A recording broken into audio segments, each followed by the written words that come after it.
What do you think about that with Yeah. Khabib retiring? Like, I mean, if he does, whether retires or not, what do you think about the fact that he's retired now, kind of at 29-0, only losing a couple rounds? Like, what do you think about that? I mean, it's pretty crazy to have someone of that level be in our sport today and kind of like walk away like that, whether he comes back or not. There's probably not a champion that I look up to as much as Khabib, man. The Yeah. way he carries himself. Um, I may not agree with him on everything, but the way he carries himself, the way he holds true to his honor and his morals, and he's just a savage fighter, man. Fucking love the way he fights, and I love the way he carries himself. So if there's a fighter to look up to, I think it's Khabib. Yeah, and then there's talk now with, like, just recently, as of the last couple of days. I mean, it started immediately when Khabib became the pound for pound greatest. And I know you've had this discussion before a long time ago about John Jones being the pound for pound and your thoughts on that. And then John just took immediate assault on Khabib, and like, I'm with you at your thoughts back then. I don't know how your thoughts are right now, but I feel the same way. Like, I love John Jones. I think he's one of the best fighters that the sport's ever seen and has the potential, or had the potential, to be one of the best. But I think that when you do cheat, and whether he says, I mean, his comeback is that, it got overturned or whatever, but he has 2 fights on his record that got overturned and aren't wins. And I think one was for disqualification, which is a cheating move. I mean, there should be a flaw for choosing to cheat during a fight and it going to the other opponent. There should be some slight flaw for that. And then obviously the overturned fight because of the failed test. Then obviously the controversial wins, then you got the loss of rounds, and then all these things. I think, Khabib is definitely pound for pound, and I don't think there's an argument. And I think DC's correct in saying when you cheat, you kind of take yourself out of that predicament. And even though Jones came back and said, well, DC, it was a weird comeback, but he's like, you lost your fight and quit.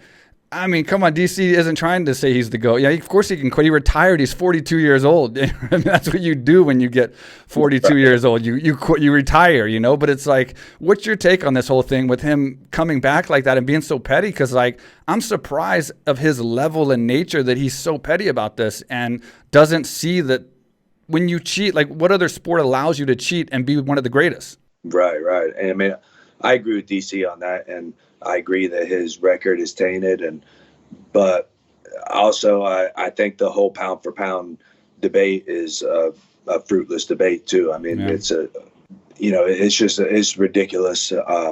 It's a fun thing to talk about, like this and everything, but what does it mean? It doesn't go anywhere. But I totally agree. If you look at the greatest ever, I mean, if you just look at resumes, you got John Jones, and if you look at behind the scenes, then you got Khabib. Yeah. Or really, I lean more. I personally, personally lean more towards GSP. I know he's got his couple losses, which of course he avenged right away.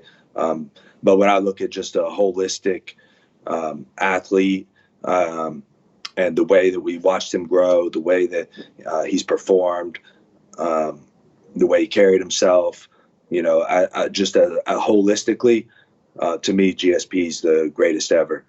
Of course, when you look at objectively resumes and stuff like that, I mean, John Jones is easily the best. Yeah, I think it's a division kind of, because it's like, I think when you talk about a GOAT, the greatest ever do it, I think that's so opinionated, right? I don't think anyone's going to always have the same opinion. That's a very opinionated kind of thing. It's not an official ranking.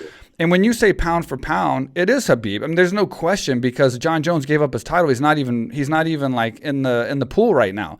So Khabib technically hasn't given up his belt yet. You know what I mean? So of course he's definitely. So that's why I think this whole thing is kind of silly in regard. Like, I agree with you. It's kind of silly anyway, because GOAT is kind of opinionated. There's going to be people that's going to think the greatest is going to be.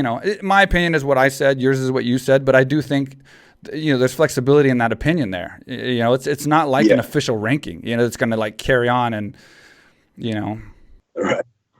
Right. Yeah. It doesn't mean anything in the end, but, and we can't forget about Anderson either.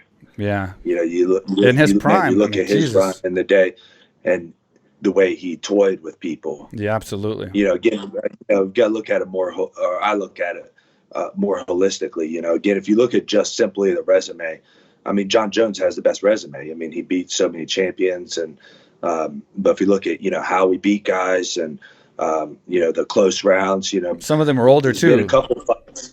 Some of those legends were like a little bit older. Yeah, there's that, and then there's a couple fights that some people would say John Jones lost, right? Yeah. Was it the Thiago Santos? I mean, a lot of people thought that he lost that fight. Absolutely. And I think there was another one. It's not coming to mind too, where it was kind of debatable. Yep. That there was, we look at like a Anderson. I mean, he knocked the motherfuckers out. Yeah. A lot of people, and then for a long time. For a long time. Yeah. For a long time. That's why I always go back to GSP. I mean, he dominated round after round, and I think Khabib is, again, my own opinion, when I look at him holistically, Khabib is right behind GSP, and if he keeps fighting, I think he would surpass him. Yeah.